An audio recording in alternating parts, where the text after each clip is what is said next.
Entertainment Politics for MadWorldNews.com. Omarosa appeared on The View today promising to play a new White House secret tape that no one else has ever heard. But Omarosa is an idiot. She hyped the tape of President Donald Trump saying it will show him rambling incoherent. Whoopi was salivating, so excited as the tape started, but then it went all wrong.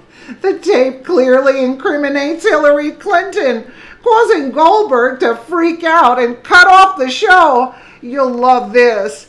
Omarosa can kiss goodbye whatever little fame she was seeking with her bogus tell-all book, Unhinged, an insider's account of the Trump White House.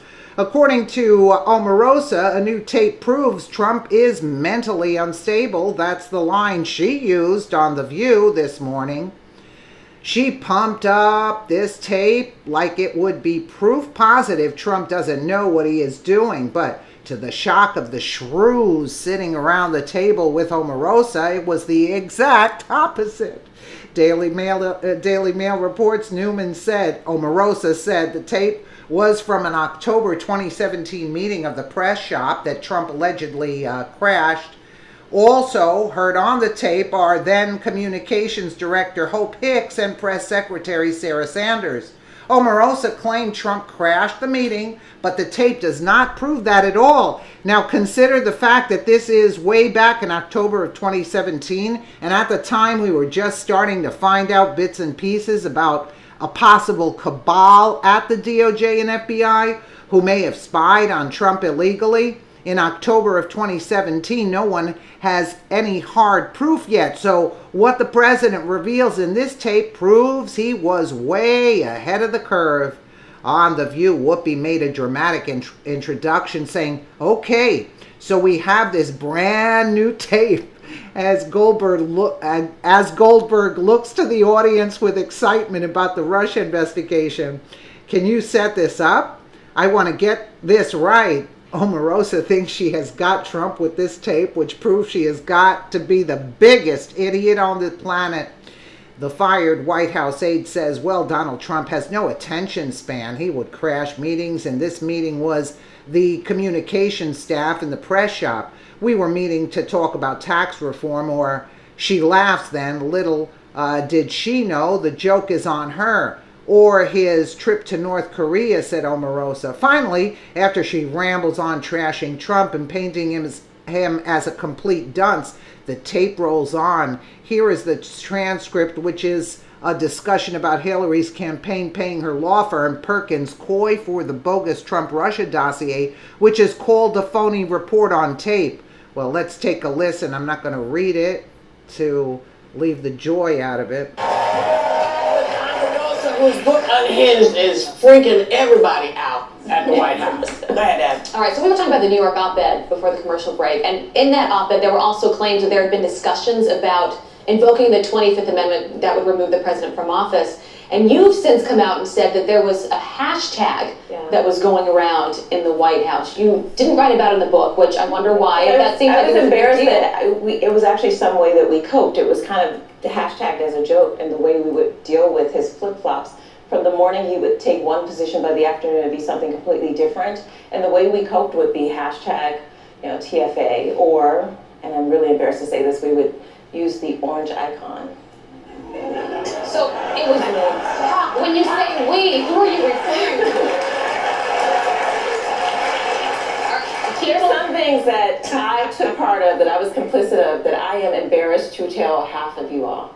Because I sat there and watched that foolishness, and I was too close to recognize how damaging and how dangerous it was. I'm embarrassed by half of the stuff. When I go through some of these text chains, some of the things that we joked about, the hashtag TFA, the times that we said that, instead of hashtagging, we should have been ringing the alarm. We should have been calling our Congress members. We should have been calling the Department of Justice. We should have been putting America on alert that Donald Trump is completely mentally unstable. But instead, we were hashtagging. I think it takes a big person to admit that you were complicit. Yeah, that's good for you. I appreciate that. It's impressive.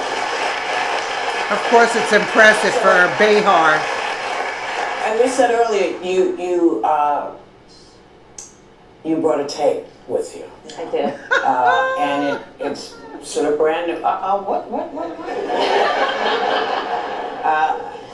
And it's a tape of you-know-who talking about the Russia investigation last October. Can you set this up for us? Because I don't want to get this wrong. When Donald Trump got bored, which was very often because his attention span was very short, he would sometimes try to figure out what meetings were taking place in the White House, and he would crash those meetings. This was a meeting with the entire communications staff and the press shop. We were meeting to talk about tax reform or his trip to North Korea, and he crashed the meeting. He came into the meeting, he sat down, and he started rambling from topic to topic. None of it makes sense. And then, this is in October of last year, so this is 10 months after the election, actually 12 months, and he's still talking about Hillary Clinton. Can you play it, please? I think Hillary's getting killed now with Russia. The real Russia story is Hillary and collusion. Somebody told me, Hope, you told me it was $9 million they spent on the phony report. Someone just like said it was far worse for the country than she thought. She didn't know her own campaign was spending $9 million. Did you see? Nobody knows who spent it.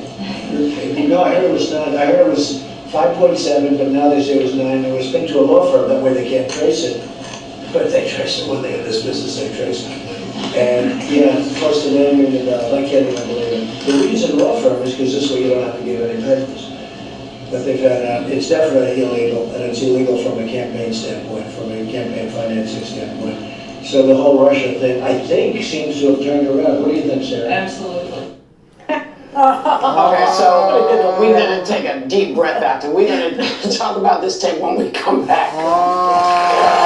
Oh, that's not to their liking. No, because the liberals don't know that Hillary paid for this dossier. So in October, this would be shocking news, you see? To learn Hillary Clinton's campaign had bought and paid for a bogus dossier on her political opponent, and obviously she had reason to cover it up using her go-between Perkins Coie law firm to funnel the money to pay Fusion GPS and Christopher Steele. And this is last year, so this is really a shocker to people that don't know. Then Fusion GPS took Hillary's dossier and colluded with Barack Obama's DOJ and FBI using that phony report, aka the Trump-Russia dossier, as evidence on the FISA application to spy on Trump and his campaign. Well, what did Whoopi do immediately after the tape was done playing? She panicked, cutting the show and went to commercial. And when the show resumed, you would think the shrews would be hot to talk about the bombshell on Trump, right? Wrong. They never mentioned this tape again during the entire show. Now we all have to thank Omarosa. She's so desperate for airtime, she actually duped The View into helping the president prove Hillary is the criminal once and for all. Actually, yes, indeed. Wow, you couldn't even set this up even better. And they are so stupid that they didn't even